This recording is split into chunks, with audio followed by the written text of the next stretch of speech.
We wanted to do an extension project to spend some time researching areas of the world that we did not cover in class. We've been guiding them through researching those civilizations. We're in the library today. We sat in a small group. We talked about the civilizations that they're researching and some things that they've already discovered and things that they have yet to discover, and the connections between religion and government, and then also bigger connections between civilizations.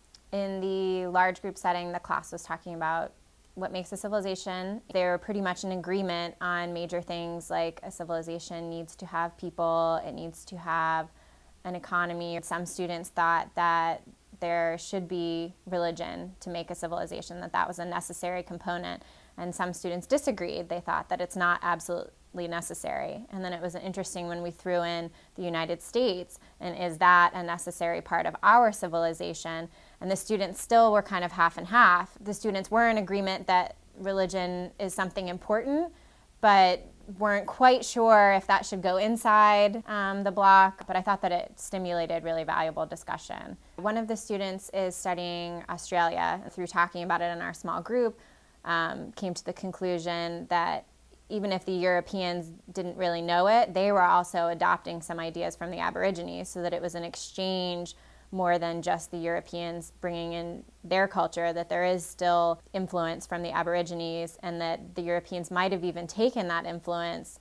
And we were talking about why is it important to learn about other cultures, and one of the students said that it's important because in America we have a lot of different types of people, and to be able to understand those people and live with those people, you need to know about all sorts of different kinds of cultures.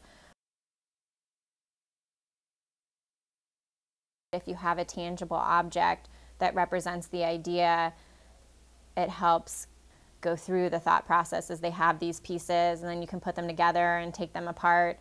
And it's kind of, those are the steps that your brain's going through, but I think that it's helpful to be able to have them in front of you as well, so that it's not quite so overwhelming to have all these thoughts swimming around in your head. Thinking skills is the most important thing we can teach to our students, because I think 10 years from now, my students might not remember exactly how the Mesopotamian civilization worked, but if they can remember how civilizations related to each other and make connections and think critically about different areas of the world, I think that's going to help them in any field that they go into. The facts that we learn, I think, are just the tools to actually teach those skills, not the other way around.